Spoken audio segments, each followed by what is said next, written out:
Hello friend, તમારું સ્વાગત છે આજે મારા કિચનમાં. તો આજે આપણે બનાવીશું આખા લસણવાળી પંચરત્ન દાળ. તો ચલો રેસીપી સ્ટાર્ટ કરીએ. અહીં મેં 50 ગ્રામ જેટલી દાળ લઈ લીધી છે. 4 જણા માટે હું દાળ બનાવવાની છું. તો હું દાળને ધોઈ લઈશ અને ધોયા બાદ એને હું અડધી કલાક માટે પલાળી લઈશ. અડધી કલાક માટે પલળી જાય એટલે આપણે તેને એક કુકરમાં બાફવા માટે મૂકી દઈશું. તો અહીં મેં કુકરમાં બાફવા માટે દાળ મૂકી દીધી છે. તો હવે તેમાં હું 1 ચમચી નમક એડ કરી દઈશ અને ઢાંકણ ઢાંકી અને 2 થી 3 વિસલ વગાડી લઈશ. ત્યારબાદ અહીં હું એક બીજા કુકરમાં લસણને પણ બાફવા મૂકી દઈશ અને એમાં પણ હું થોડું નમક એડ કરી દઈશ અને ઢાંકણ ઢાંકી એની પણ હું 2 વિસલ વગાડી લઈશ. ત્યારબાદ તમે જોઈ શકો છો અહીં આપણી દાળ બાફવા મૂકી હતી તે પણ સરસ બફાઈ ગઈ છે. તો હવે આપણે વઘાર માટેનું બધું કટિંગ કરી લેશું. તો અહીં મેં વઘાર માટેનું બધું કટિંગ કરી લીધું છે. આ છે લસણની પેસ્ટ, આ છે ડુંગળીની પેસ્ટ, આ છે ટમેટાની પેસ્ટ, આદુની પેસ્ટ, કસૂરી મેથી, ધાણા ભાજી અને લીલા કટિંગ કરેલા મરચાં અને લીંબુ છે એક આખું અને લીમડો છે. ત્યારબાદ હવે આપણે વઘાર માટેની તૈયારી કરી લઈશું. તેલ મૂકી દઈશું એક બાઉલમાં. તો અહીં આપણે એક બાઉલમાં તેલ મૂકી દીધું છે અને ત્યારબાદ તેમાં હું થોડી રાઈ એડ કરી દઈશ. રાઈ એડ થઈ જાય અને ફૂટી જાય એટલે આપણે તેમાં હિંગ એડ કરવાની છે. હિંગ એડ કર્યા બાદ આપણે તેમાં લીમડો એડ કરી દઈશું અને ત્યારબાદ આપણે ડુંગળીની પેસ્ટ છે તે આપણે તેમાં એડ કરી દઈશું અને તેને એકદમ સરસ રીતે આપણે સાતળી લઈશું. ડુંગળીની પેસ્ટ સતળાઈ જાય ત્યારબાદ જ આપણે તેમાં લસણની પેસ્ટ એડ કરવાની છે.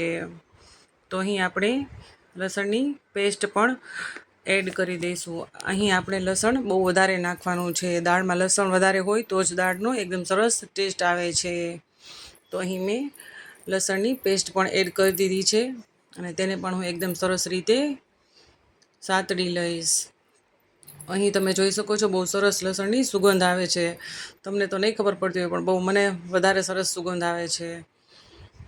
અને ત્યારબાદ અહીં હું આદુની પેસ્ટ પણ એડ કરી દઈશ અને ત્યારબાદ અહીં આપણા લીલા કટિંગ કરેલા મરચાં છે તે પણ હું તેમાં એડ કરી દઈશ અને તેને પણ હું એકદમ સરસ રીતે સાતળી લઈશ.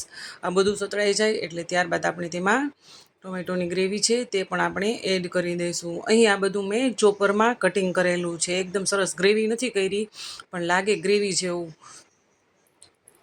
આ બધું હું એકદમ સરસ રીતે સાતળી લઈશ અને ત્યારબાદ અહીં મેં સૂકી મેથી લીધી છે તેને પણ હું આ રીતે 2 હાથની મદદથી ભૂકો કરી અને તેમાં હું એડ કરી દઈશ. આનો ટેસ્ટ એકદમ સરસ આવે છે. આ બધું આપણે એકદમ સરસ મિક્સ કરી લેશું. તો હવે આપણે તેમાં મસાલા એડ કરીશું. તો અહીં હું સ્વાદ પ્રમાણે 2 ચમચી મરચું પાવડર એડ કરીશ. ત્યારબાદ 1 ચમચી હળદર એડ કરી દઈશ, 1 ચમચી ધાણા જીરું એડ કરી દઈશ અને સ્વાદ પ્રમાણે નમક એડ કરી દઈશું. આપણે દાળમાં બાફવામાં નમક નાખેલું હતું એટલે અહીં આપણે ઓછું નમક એડ કરીશું, નહીંતર દાળ ખારી થઈ જશે. એટલું આપણે ધ્યાનમાં રાખવાનું છે. તો અહીં હું બધા મસાલાને મિક્સ કરી લઈશ. ત્યારબાદ અહીં મેં ઘરનો બનાવેલો ગરમ મસાલો છે તે પણ એડ કરી દીધો છે. ઘરનો બનાવેલો ગરમ મસાલો એકદમ સ્ટ્રોંગ હોય છે એટલા માટે મેં ચપટી એક જ નાખેલો છે. ત્યારબાદ અહીં હું થોડી ખાંડ એડ કરી દઈશ અને તેને પણ એકદમ સરસ રીતે મિક્સ કરી લઈશ.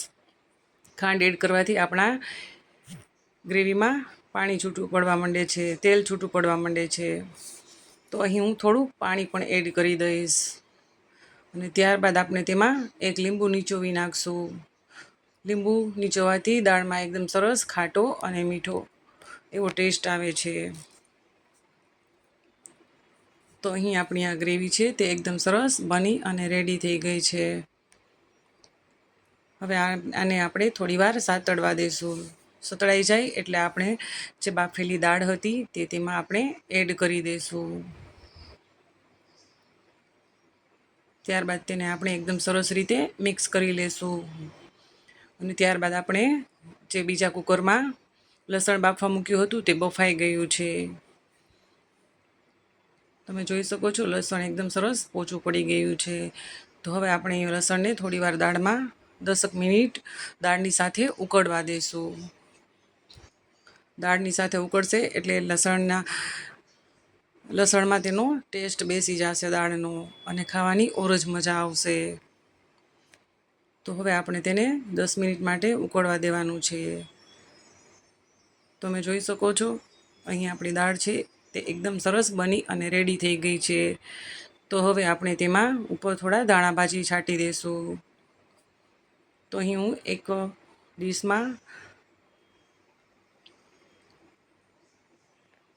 લઈ લઈશ. તમે જોઈ શકો છો અહીં એકદમ સરસ દાળનો કલર દેખાય છે અને જોતાની સાથે જ આપણને ખાવાનું મન થઈ જાય છે. તો અહીં મેં દાળની સાથે રોટલા પણ બનાવ્યા છે. દાળની સાથે રોટલા ખાવામાં એકદમ સરસ ટેસ્ટી લાગે છે. તો અહીં મેં એક ડીશ તૈયાર કરી લીધી છે. જોતાની સાથે જ ખાવાનું મન થઈ જાય એવી ડીશ છે. Bye bye. Thank you for watching. મારી રેસીપી પસંદ આવી હોય તો લાઈક અને સબસ્ક્રાઈબ જરૂરથી કરી દેજો. આ રીતે એકવાર દાળ જરૂરથી બનાવજો. એકદમ સરસ ટેસ્ટી બનશે અને જોતાની સાથે જ ખાવાનું મન થઈ જશે.